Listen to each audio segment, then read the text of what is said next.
الحمد لله نحمده ونستعينه ونستغفره ونؤمن به ونتوكل عليه ونعوذ بالله من شرور أنفسنا ومن سيئات أعمالنا من يهده الله فلا مضل له ومن يضلل فلا هادي له وأشهد أن لا إله إلا الله وحده لا شريك له وأشهد أن محمدًا عبده ورسوله صلى الله عليه وسلم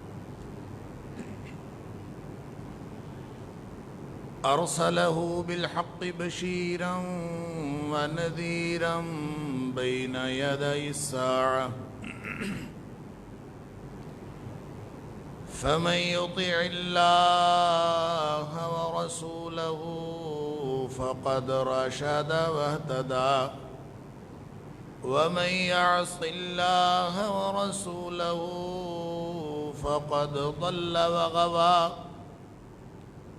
فإنه لا يضر إلا نفسه ولا يضر الله شيئا نسأل الله ربنا أن يجعلنا ممن يطيعه ويطيع رسوله ويتبع رضوانه ويجتنب سخطه فإنما نحن به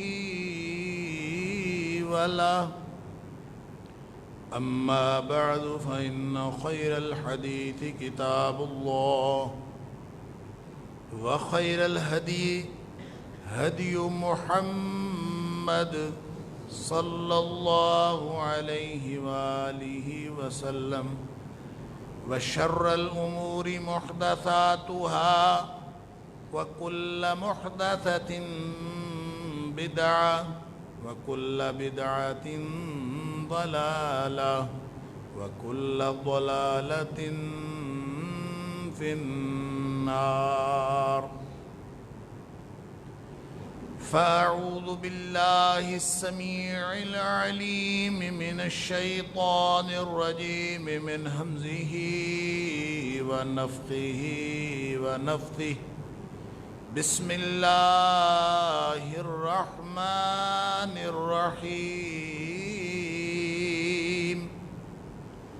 يا أيها الذين آمنوا استجيبوا لله وللرسول إذا دعاكم لما يحييكم واعلموا أن الله يحول بين المرء وقلبه وأنه إليه تحشرون اے ایمان والو، اے ایمان کا دعویٰ کرنے والو، اللہ اور اس کے رسول صلی اللہ علیہ وسلم کی بات مان لو، ان کی دعوت کو قبول کر لو۔ جب وہ تمہیں بلائیں ایسی چیز کی طرف جو تمہارے لیے زندگی بخشنے والی چیز، تمہیں زندہ کرنے والی چیز، اور جان رکھو کہ اللہ حائل ہو جاتا ہے، رکاوٹ بن جاتا ہے آدمی اور اس کے دل کے درمیان۔ اور یہ بات بھی جان رکھو کہ تم سب اسی کی طرف اکٹھے کیے جاؤ گے۔ اللہ تعالیٰ نے جس امتحان میں مجھے اور آپ کو، ہم سب کو مبتلا کیا ہے، وہ آپشنل نہیں، اختیاری نہیں، لازمی امتحان ہے، زندگی کے ساتھ جڑا ہوا امتحان ہے۔ جس کو زندگی ملی ہے اس کا امتحان ہے، جس کو زندگی نہیں ملی اس کا امتحان بھی نہیں، جن کو زندگی ملی ہے ان کا امتحان ہے۔ شعور، زندگی، اختیار، یہ امتحان کے لازمی کمپوننٹ ہیں، اس کی پری ریکوزٹس ہیں۔ اس کی وجہ سے اللہ تعالیٰ نے ہر شخص کو امتحان میں مبتلا کیا،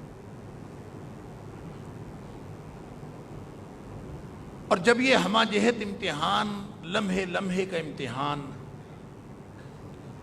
اور ہر وقت کا امتحان ہے، ہر لمحے کا امتحان ہے، تو اپنی نوعیت کے اعتبار سے اور اپنی ہمہ جہتی کے اعتبار سے یہ انتہا درجے کا مشکل امتحان۔ کس وقت آنکھ بھٹک جائے گی، کس وقت زبان لڑکھڑا جائے گی، کس وقت کوئی غلط بات سماعتوں سے ٹکرا جائے گی، کس وقت آپ کے ہاتھ آپ کی خواہش کی تکمیل میں کسی غلط طرف اٹھ جائیں گے، کس وقت آپ کے قدم اللہ اور اس کے رسول صلی اللہ علیہ وسلم کی نافرمانی میں استعمال ہو جائیں گے، یہ ایک لمحے لمحے کا امتحان ہے اور ہر وقت کا امتحان ہے، اور اس قدر مشکل امتحان ہے کہ انسان جتنا مرضی اپنے آپ کو کمپوز کرے، جتنا مرضی اپنے آپ کو محدود کرے، آخر نگاہ ہے، اس نے اٹھنا ہے تو کسی نہ کسی چیز پر تو پڑنا ہے۔ سماعتیں ہیں، ان پر کوئی نہ کوئی چیز تو ٹکرائے گی، دل ہے، اس نے تو کوئی نہ کوئی خواہش کرنی ہے۔ اللہ نے جس مقصد کے لیے جو صلاحیت عطا فرمائی ہے اس صلاحیت کا استعمال تو ہونا ہی ہونا ہے، آٹومیٹک کام ہے۔ فرق صرف یہ پڑتا ہے کہ وہ کام جس پر وہ جسم کی ساری صلاحیتیں لگی ہیں، کیا وہ اللہ اور اس کے رسول صلی اللہ علیہ وسلم کی تعلیمات کے مطابق ہے یا ان کے خلاف ہے، بس یہ فرق پڑتا ہے، یہ امتحان۔ اس امتحان پہ پھر ایسی سچویشنز آتی ہیں کہ ہم کنفیوز ہو جاتے ہیں، ہماری سمجھ کام کرنا چھوڑ جاتی ہے۔ وہ سمجھ، وہ دانش، وہ شعور جو امتحان کی وجہ تھا، امتحان کی وجہ شعور ہے۔ شعور نہ ہو تو دیواروں کا تو اللہ نے امتحان نہیں لینا، پتھروں کا تو امتحان نہیں لینا، جانوروں کا امتحان تو اللہ نے نہیں لینا۔ امتحان تو ان کا ہے جن کو شعور دیا ہے، جن کو طاقت دی ہے، جن کو اختیار دیا ہے، جن کو توفیق دی ہے۔ کسی نابینا سے یہ سوال نہیں ہوگا کہ تو نے فلاں چیز کیوں نہیں دیکھی، کسی سماعتوں سے محروم شخص سے یہ نہیں پوچھا جائے گا کہ تو کیا سنتا رہا اور کیا نہیں سنتا رہا۔ جس کو جو صلاحیت عطا نہیں ہوئی وہ اس صلاحیت کے بارے میں مسئول کیسے ہے، اس سے سوال نہیں پوچھا جائے گا۔ امتحان جس چیز کا ہے وہ دراصل اس کی بنیاد انسان کو دیا گیا شعور ہے۔ یہی شعور انسان کے لیے امتحان بن جاتا ہے اور یہی آزمائش بن جاتا ہے، اور یہ شعور ہی انسان کو ابہام کا شکار کر دیتا ہے۔ ہم کنفیوژن کا شکار ہو جاتے ہیں، کیا صحیح کیا غلط۔ اللہ اکبر، آزمائش ہے نا، امتحان ہے۔ الذی خلق الموت والحیات، یہ موت زندگی کا پورا کارخانہ، لیبلوکم ایکم احسن، یہ اس امتحان کے لیے ہے کہ تم میں سے کون اچھے عمل کرتا ہے۔ تو جب کنفیوژن پیدا ہو جائے دل کی خواہش کی بنیاد پر، دل کے احساسات کی بنیاد پر، یا سمجھ کی بنیاد پر، سمجھ کی بنیاد پر، آپ کی سمجھ ٹھیک کام نہیں کرتی، اللہ اکبر، ایک ہی کام ہوتا ہے۔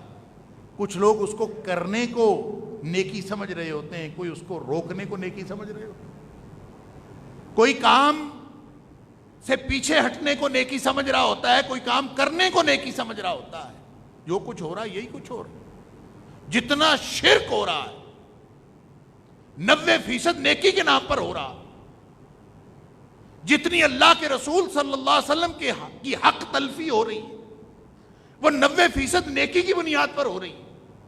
جتنی نافرمانیاں ہو رہی ہیں ہر ایک نے اپنا اپنا ایک نیکی کا تصور بنایا ہوا ہے، اس کی وجہ یہ ہے کہ نیکی تو اللہ نے ہر شخص کی فطرت میں رکھی ہے.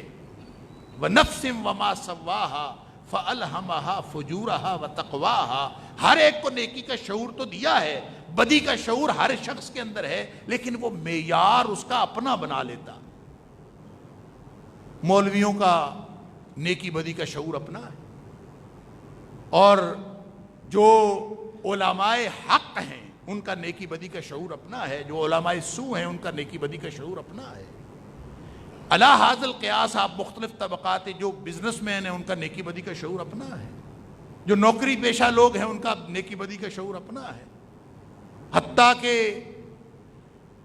ڈاکو بھی جب ڈاکہ مارتے ہیں نا, تو ڈاکہ مارنے کے بعد آپس میں وہ کہتے ہیں انصاف کے ساتھ معاملات ہونے چاہیے, کسی کی حق تلفی نہیں ہونی چاہیے.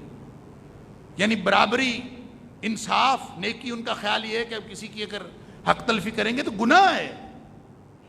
ڈاکہ مار کے آئے, جو چوری کر رہا ہے اس کے ہاں بھی نیکی کا کوئی نہ کوئی معیار ہے, کہ آپ اگر کسی کی کوئی بھینس, کسی کی کوئی گائے, کسی کا کوئی بچھڑا, حتیٰ کہ کسی کی مرغی چوری کرتے ہیں, تو جو مسلمان ہے وہ چوری کرنے کے بعد ذبح کر کے کھائے گا, ذبح کیے بغیر نہیں کھاتا.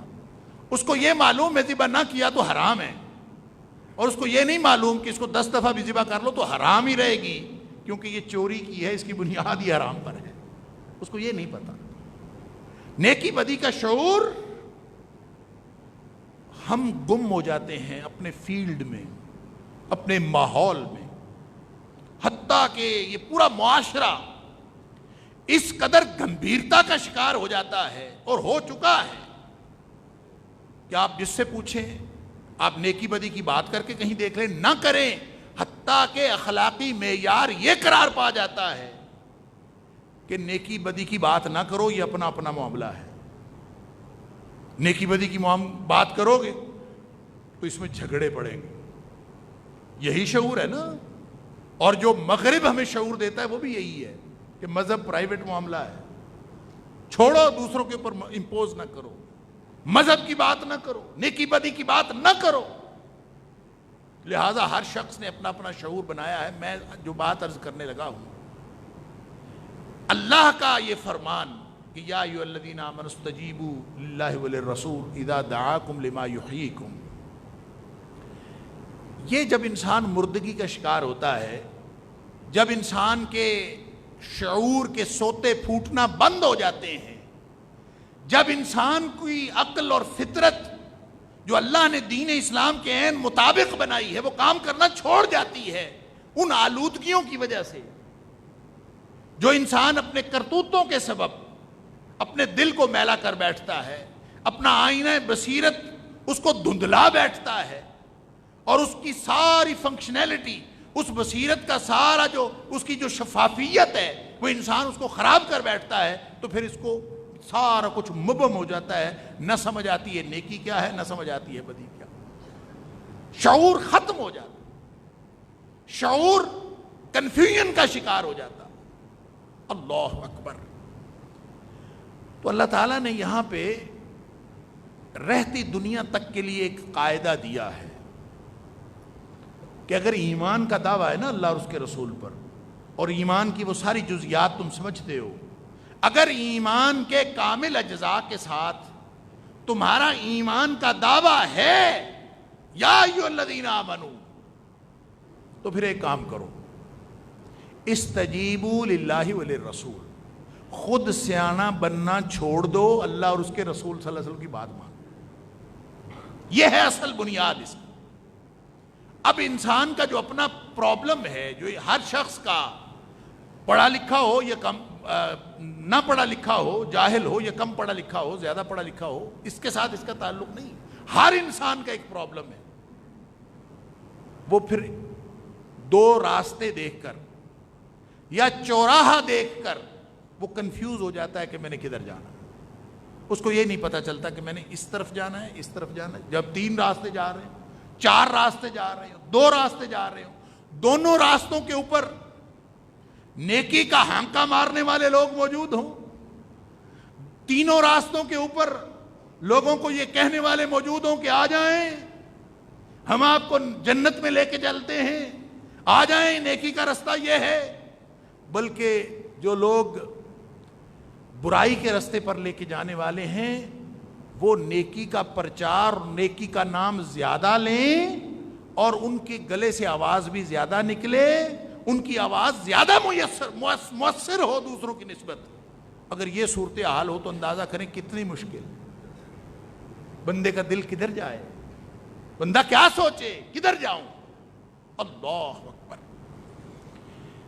نبی اکرم صلی اللہ علیہ وسلم نے قرب قیامت کا ایک ذکر فرمایا۔ حضرت حذیفہ بن یمان رضی اللہ تعالیٰ عنہ کی وہ حدیث آپ سب نے سنی ہوئی ہے، لمبی حدیث، بخاری شریف کے اندر بھی موجود ہے، مسلم شریف کے اندر کہ حضرت حذیفہ بن یمان رضی اللہ تعالیٰ عنہ ان صحابہ میں سے تھے جو شر کے بارے میں سوالات کرتے تھے نبی کریم صلی اللہ علیہ وسلم، شر کے دور کے بارے میں۔ وہ فرماتے ہیں صحابہ کا طمع اور لالچ یہ ہوتا تھا، وہ عام طور پہ ان کے موضوعات ہوتے تھے پوچھنے کے بارے میں، وہ خیر کے بارے میں سوال کرتے تھے، میں شر کے بارے میں سوال کرتا تھا، اس لیے کہ مجھے شر سے ڈر بہت لگتا تھا، تو میں شر کے بارے میں سوال کرتا تھا۔ صحابہ، باقی صحابہ جو ہیں عام طور پر خیر کے بارے میں سوال کرتے تھے، اور میرا شر کے بارے میں سوال کرنے کا مقصد یہ ہوتا تھا کہ مجھے پتہ چل جائے کہ شر کیا ہے تاکہ مجھ سے بچ جائے۔ تو ایک دفعہ میں نے نبی اکرم صلی اللہ علیہ وسلم سے پوچھا کہ اللہ کے رسول صلی اللہ علیہ وسلم ہم شر کے دور میں تھے، تو آپ تشریف لے آئے، اللہ نے ہمیں خیر عطا فرما دی، خیر ہی خیر ہو گئی، کیا اس خیر کے بعد کوئی شر کا دور آئے گا؟ نبی کریم صلی اللہ علیہ وسلم فرمایا ہاں آئے گا۔ ساتھ ہی پوچھ لیا کیا وہ جو شر کا دور آئے گا کیا اس کے بعد پھر کوئی خیر کا دور آئے گا؟ فرمایا ہاں آئے گا۔ یعنی پہلا دور شر کا نبی اکرم صلی اللہ علیہ وسلم کی تشریف آوری سے قبل، پھر آپ تشریف لائے خیر القرون، نبی اکرم صلی اللہ علیہ وسلم نے فرمایا خیر القرون قرنی، میرا زمانہ تمام زمانوں سے بہترین زمانہ، ثم الذین یلونہم ثم الذین یلونہم، پھر اس کے بعد جو آئیں گے، پھر اس کے بعد جو آئیں گے، آہستہ آہستہ جو ہے ڈیٹیریشن ہوتی چلے گی۔ اللہ، تو کیا اس کے بعد شر آئے گا؟ فرمایا آئے گا۔ کیا اس شر کے بعد پھر خیر کا دور آئے گا؟ نبی کریم صلی اللہ علیہ وسلم فرمایا ہاں آئے گا۔ خیر کا دور تو آئے گا، وفیہ دخن، خیر کا دور تو ہوگا لیکن اس میں کچھ ابہام ہوگا۔ دخن کا مطلب ہوتا ہے دھواں، دخن دخان، یہ سورت قرآن پاک میں ایک سورت بھی ہے دخان، تو اس کا مطلب ہے دھواں، یعنی ایسی چیز جس کے اوپر دھندلکا ہو اور کوئی چیزیں ایمبیگوس ہوں، مبہم ہوں، کنفیوزڈ ہوں، آپ کو ٹھیک طرح سے چیزیں دکھائی نہ دیں، ایسا دور آئے گا، ہوگا خیر کا دور، چیزیں دکھائی نہیں دیں گی، خیر نظر ہی نہیں آئے گا، چیزیں دھندلی ہو جائیں گی، اور جب دھندلی ہو گئی تو آپ کیا کریں گے؟ اللہ اکبر۔ اب یہ تو معاملہ اگلا تھا کہ کیا اس دھندلے خیر کے بعد، دخن والے خیر کے بعد کیا پھر کوئی شر آئے گا؟ تو وہ تو نبی اکرم صلی اللہ علیہ وسلم نے بتایا کہ آئے گا، لیکن اب معاملہ اس خیر کا ہے جس کو ہم خیر سمجھ رہے ہیں، پتہ نہیں خیر ہے کہ نہیں ہے۔ اللہ اکبر۔ اس خیر میں جس میں دخن ہے اور اس شر میں جو دخن والے خیر کے بعد آئے گا، ہم آج اندازہ نہیں کر سکتے کہ ہم دخن والے خیر میں ہیں یا اس کے بعد آنے والے شر میں ہیں۔ دونوں ہو سکتے ہیں، کیونکہ نبی کریم صلی اللہ علیہ وسلم نے دونوں کی جو نشانیاں بتائی ہیں نا، وہ ہمارے دور میں تو پوری ہوتی ہوئی نظر آتی۔ اللہ اکبر۔ دخن فیہ دخن، اس میں کنفیوژن ہوگا، ابہام ہوگا، دھواں ہوگا، دھندلکا ہوگا، گمبھیرتا ہوگی۔ ما دخنہ یا رسول اللہ صلی اللہ علیہ وسلم، جب خیر ہے، خیر کا دور ہے، نیکی کا دور ہے، تو دخن کیا ہے؟ اس میں کیسا ابہام، کیسی پیچیدگی، کیسا دھندلکا، کیسی گمبھیرتا؟ اللہ اکبر۔ فرمایا گمبھیرتا یہ ہوگی، ائمۃ یہدون، بڑی دنیا ہدایت کے نعرے مار رہی ہوگی، لوگ راستوں کی طرف بلا رہے ہوں گے، لوگ پیشوائی کا کام کر رہے ہوں گے، جمعے بھی پڑھائے جا رہے ہوں گے، جلسے بھی ہو رہے ہوں گے، بڑے بڑے گروپ بڑے بڑے آئمہ کے پیچھے چل رہے ہوں گے، آئمۃ یہدون وہ بھی رہنمائی کر رہے ہوں گے، لیکن دھوکہ اس میں یہ ہوگا کہ بغیر ہدی وہ جو رہنمائی دے رہے ہوں گے وہ میری لائی ہوئی رہنمائی نہیں ہوگی، وہ کسی اور کی ہوگی، وہ فکر کہیں اور سے لیتے ہوں گے۔ اللہ بغیر ہدی میری ہدایت نہیں ہوگی، کسی اور کی ہوگی۔ اب وہ کہاں سے آ رہی ہے؟ وہ چاہے باہر سے آئے چاہے اندر سے آئے، جو نبی اکرم صلی اللہ علیہ وسلم کی لائی ہوئی ہدایت نہیں ہے وہ ہدایت تو نہیں ہے، اور یہی دھوکہ ہے۔ سارے ہی ائمہ ہیں، سارے ہدایت دینے والے ہیں، سارے قائدین ہیں، بڑے بڑے قائدین، بڑی بڑی جماعتیں، بڑی بڑی تحریکیں، بڑے بڑے گروپ، بڑے بڑے جتھے، بڑے بڑے علماء یہدون ہدایت دے رہے ہوں گے، بغیر ہدی وہ میری لائی ہوئی ہدایت نہیں ہوگی۔ یہاں یہ نشانی بیان فرمائی دخن والے خیر کی، اور بعد میں جو شر والی نشانی بیان فرمائی نا، پھر انہی بلانے والوں کی بات کی، پھر انہی راستوں کی بات کی، پھر انہی قائدین اور لیڈرز کی بات فرمائی، لیکن تھوڑے فرق کے ساتھ۔ اللہ اکبر، فرمایا کہ یہاں تو فرمایا نا ائمۃ یہدون بغیر ہدی، کہ لوگ ہدایت دینے والے ہوں گے لیکن میری ہدایت کے علاوہ کہیں اور سے ہدایت لاتے ہوں گے۔ اب یہ کہیں اور سے کہاں سے؟ واللہ عالم، ایک دوسری حدیث تھوڑی سی رہنمائی کرتی ہے اس کے بعد۔ اس حدیث میں وہ بھی ان من اقتراب الساعہ، نبی اکرم صلی اللہ علیہ وسلم فرمایا قرب قیامت کی باتوں میں سے یہ بھی ہے کہ اس میں چند باتیں آپ نے فرمائیں۔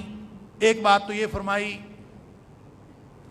کہ ترفع الاشیار، ترفع الاشرار وتوضع الاخیار، کہ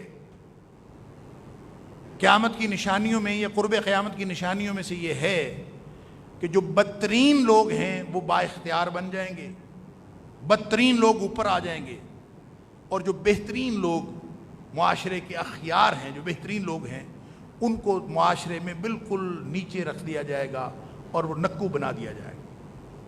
ایک تو یہ نشانی ہے قرب قیامت کی نشانیوں میں سے، اس گمبھیرتا کی نشانی کہ جو بڑے نظر آتے ہیں، جو اپنے آپ کو بڑے بنا کے پھرتے ہیں، وہ سارے کے سارے وہ ہوں گے جو بدترین لوگ ہوں۔ ایک تو یہ نشانی بیان فرمائی۔ ایک نشانی آپ نے یہ فرمائی کہ یفتح القول، یعنی اسے ایک حدیث میں عرض کر رہا ہوں، یفتح القول ویخزن العمل، کہ اس دور میں باتیں کرنے والے بہت ہوں گے، باتیں بہت ہوں گی۔ یفتح القول، بات کھل جائے گی،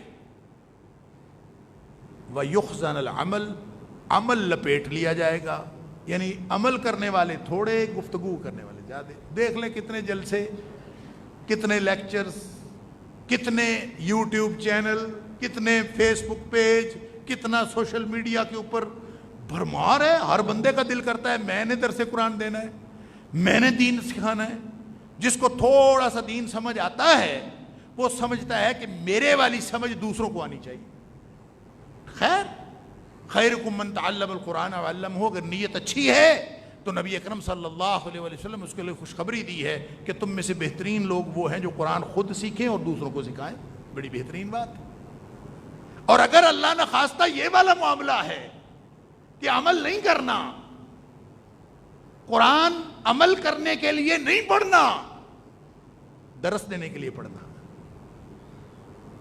تو پھر اللہ ہی حافظ ہے۔ پھر تو یہ نشانی نبی اکرم صلی اللہ علیہ وسلم کی پوری ہوئی پڑی ہے۔ یفتح القول، ان یفتح القول ویخزن العمل، عمل لپیٹ لیا گیا، تھوڑا عمل، باتیں بہت۔ اس میں ایک بات نبی اکرم صلی اللہ علیہ وسلم نے یہ فرمائی جو میں عرض کر رہا تھا کہ یہ ہدایت کہاں سے آ رہی ہوگی. آپ نے فرمایا کہ یقرا فی القوم المثنات، یا فرمایا ان تقرا فی القوم المثنات، کہ قوم کے اندر جو پڑھایا جا رہا ہوگا، جو کچھ لوگ پڑھ رہے ہوں گے، گویا جہاں سے وہ لوگ انسپریشن لے رہے ہوں گے، جہاں سے علم حاصل کر رہے ہوں گے، جہاں سے وہ اپنی فکر کی پیاس بجھا رہے ہوں گے، اللہ اکبر، فرمایا وہ المثنات ہوگی. یہ المثنات کیا ہے؟ اس کی بات تو بعد میں پوچھی صحابی نے، پہلے نبی اکرم صلی اللہ علیہ وسلم نے اس کی جب یہ فرمایا نا مثنات لوگ پڑھ رہے ہوں گے، ساتھ فرمایا وَلَيْسَ فِيهِمْ أَحَدٌ يُنْكِرُهَا، اس قوم میں کوئی ایک بندہ بھی نہیں ہوگا جو اٹھ کے یہی کہہ دے کہ یہ کیا کر رہے ہو، اس کو یہ کہنے والا بھی نہیں ہوگا.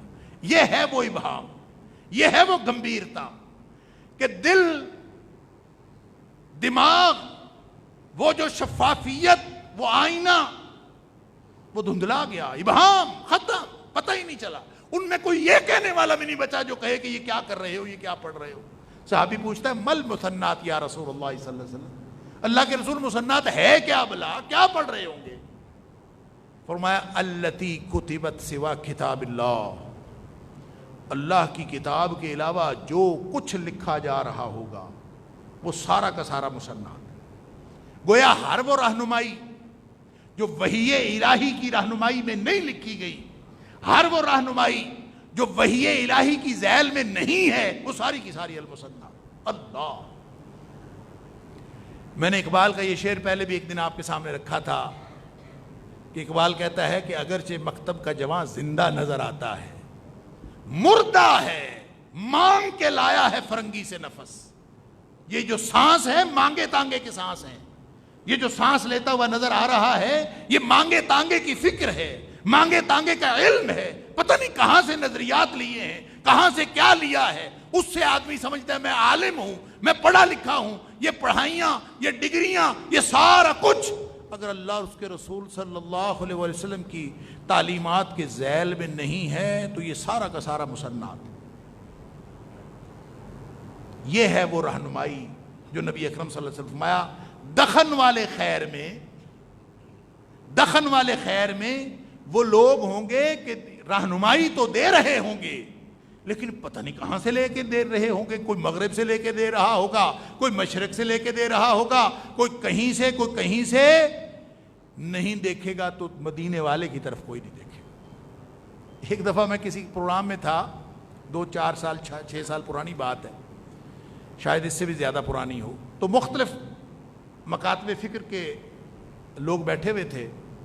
ایسے کسی مسئلے میں اختلاف ہوا، اور ظاہر ہے کہ اختلاف کے لیے ہمارے پاس دلیل کیا ہے؟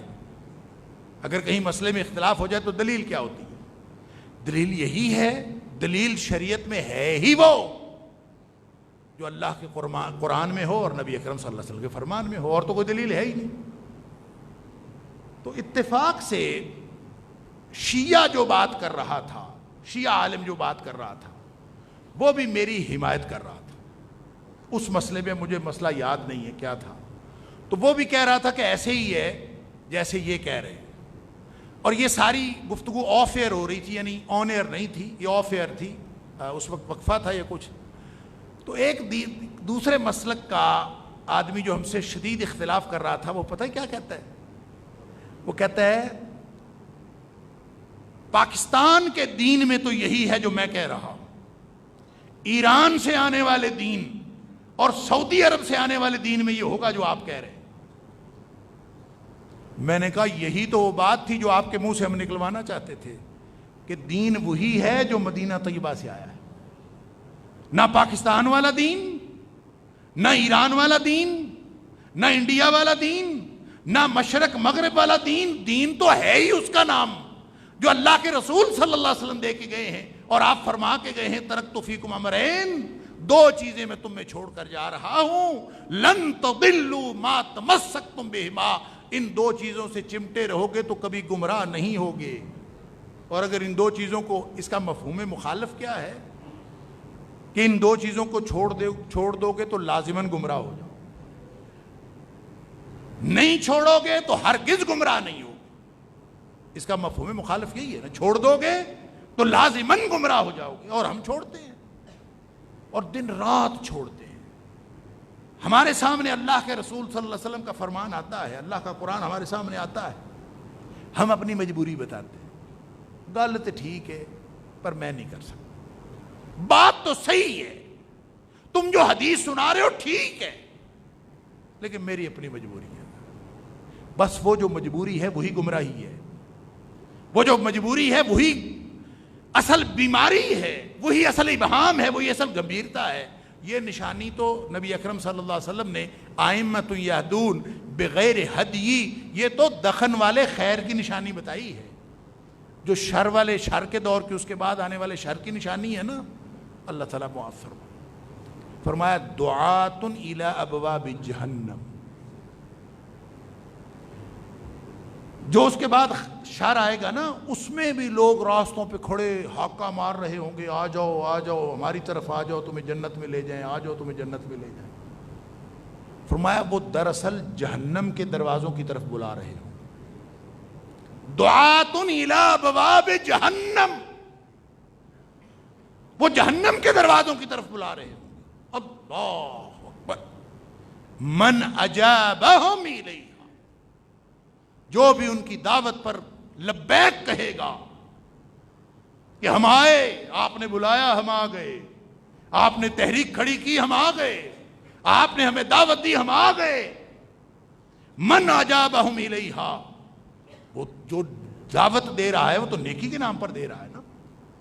وہ جو بلاوا, وہ جو ہانکا مار رہا ہے وہ تو نیکی کے نام پر بلا رہا ہے. اور ہم اگر اس کو نیکی سمجھ کر چلے گئے, من اجابہم الیہا, جو ان کی طرف پیچھے چلے گئے دعوت کو لبیک کہہ کے, فرمایا فقذفوہ فیہا, وہ ان کو جہنم میں پھینک دیں گے, جہنم میں لے جائیں. اب کدھر جائے بندہ؟ دخن والا خیر ہے یہ والا دور, یا شر کا دور ہے دخن والے خیر کے بعد آنے والا؟ ہم اس کا فیصلہ تو نہیں کر سکتے, اللہ کو معلوم ہے. ہو سکتا ہے اس سے بدترین حالات بھی آئندہ آنے ہوں, واللہ اعلم. لیکن علاج کیا ہے؟ دخن والا خیر ہو یا شر کے دور کی بات ہو, بغیر ہدی والی بات ہو کہ نبی اکرم صلی اللہ علیہ وسلم کی ہدایت کے علاوہ لوگ ہدایت دے رہے ہیں یا جہنم کے دروازوں کی طرف بلا رہے ہیں, بات تو ایک ہی ہے. علاج کیا ہے؟ علاج یہ ہے, یا ایھا الذین آمنوا استجیبوا للہ وللرسول. چھوڑو ساری باتیں, اللہ اور اس کے رسول صلی اللہ علیہ وسلم کی بات مان لو. لما یحییکم, وہ بلاتے ہیں اذا دعاکم لما یحییکم, جب وہ تمہیں اس طرف بلاتے ہیں جو تمہارے لیے زندگی کا سامان ہے. مردہ حالات میں, مردگی کے حالات میں, ابہام کے حالات میں, گمبھیرتا کے حالات میں وہ تمہیں زندگی بخشے گا. جو دل والا معاملہ ہے نا, کیونکہ مرکز دل ہے, سوچوں کا مرکز دل ہے, خواہشات کا مرکز دل ہے. ویسے بھی انسان کا جو پورا سسٹم جو چلتا ہے جسم کا فزیکلی, وہ بھی اس کا مرکز بھی دل ہے, قلب. تو انسان گویا اپنے دل کے ہاتھوں مجبور ہوتا ہے. یہ جو ہم کہتے ہیں نا مجھے مجبوری ہے میں نہیں کر سکتا, یہ بھی اصل میں دل کے ہاتھوں مجبور ہوتا ہے. کبھی کسی کو صحیح سمجھا, کسی کو غلط سمجھا, یہ بھی سوچوں کی غلطی. اب سوچ کی غلطی کا ہمارے پاس کیا علاج؟ ایک کام جو میری سمجھ میں نہیں آ رہا, دوسرے کی سمجھ میں اور طرح آ رہا ہے, میری سمجھ میں اور طرح آ رہا ہے. سمجھ ہی خراب ہو گئی ہے, سمجھدانی ہی دھندلا گئی ہے, تو پھر کس سے پوچھیں؟ اس بات کی گارنٹی دی جا رہی ہے یہاں, وَاعْلَمُوا أَنَّ اللَّهَ يَحُولُ بَيْنَ الْمَرْءِ وَقَلْبِهِ. تمہیں یہ پریشانی ہے کہ تمہاری اب سمجھ کام نہیں کرتی. جب سمجھ کام کرتی تھی نا, اس وقت بھی علاج وہی تھا کہ تم اللہ کے سامنے سبمٹ کر دیتے, اور سمجھ نہیں کام کرتی تو بھی علاج وہی ہے. یہ جو روک بنتا ہے, جو رکاوٹ بنتا ہے, جو پردہ ڈالتا ہے, جو حائل ہوتا ہے, وہ اللہ کی ذات حائل ہوتی ہے. وگرنہ انسان کو اپنے دل کے شر سے, دل کی آلودگی سے, دل کے اندر بری خواہشات سے، برے احساسات سے، بری سوچوں سے، غلط سمجھ سے، غلط شعور سے اور غلط حکمت عملی سے کوئی چیز دنیا میں بچانے والی نہیں۔ بچائے گا تو اللہ کا نام بچائے گا، اللہ کا ذکر بچائے گا اور اللہ کی ذات بچائے گا۔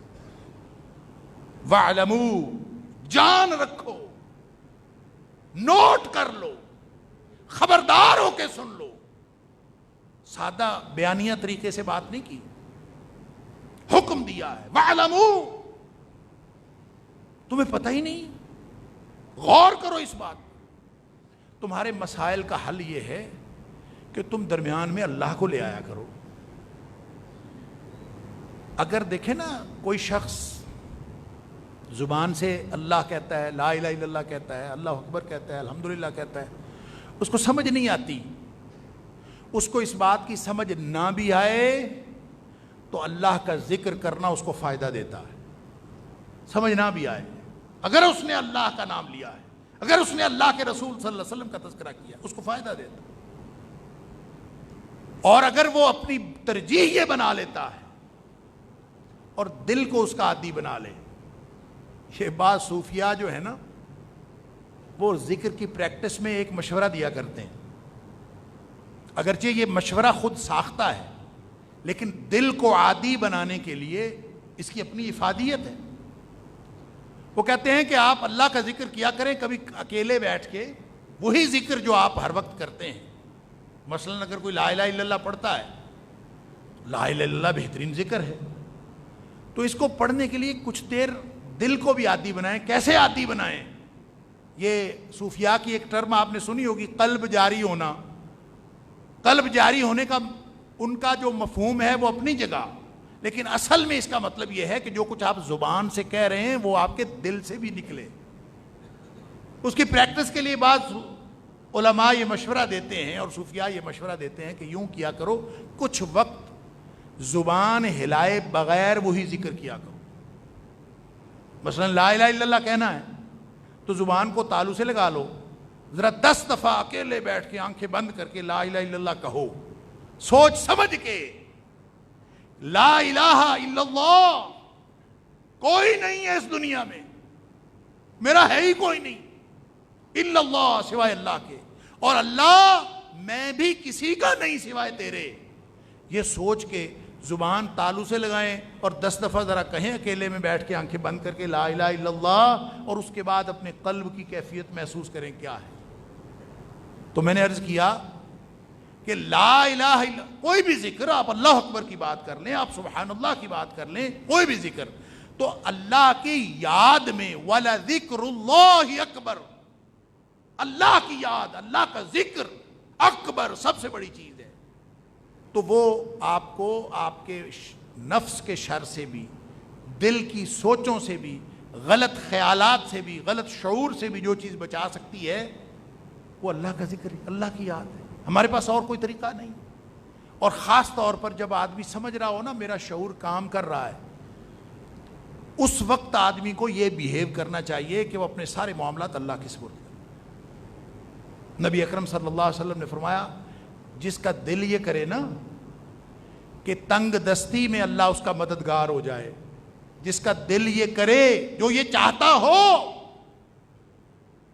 کہ اللہ تنگ دستی میں اس کا مددگار ہو جائے اور اس کو یاد رکھے، اس کو چاہیے کہ وہ خوشحالی میں اللہ کو یاد رکھے۔ جب شعور آپ کے خیال میں کام کر رہا ہے نا، اس وقت بھی آپ ہر معاملہ اللہ کے سپرد کریں، تاکہ جب شعور کام نہ کر رہا ہو تو آپ کا معاملہ آٹومیٹکلی اللہ کے سپرد ہو جائے۔ یہ ہے واللہ وَاعْلَمُوا أَنَّ اللَّهَ يَحُولُ بَيْنَ الْمَرْءِ وَقَلْبِهِ، اللہ حائل ہوتا ہے آدمی کے اور قلب کے درمیان، اور اس کی لائن سیدھی رکھنا اس کا کام ہے، بندہ بیچارہ کس جوگا ہے۔ اللہ تعالی ہم سب کو اللہ سے جڑنے کی توفیق عطا فرمائے۔ وآخر دعوانا الحمدللہ۔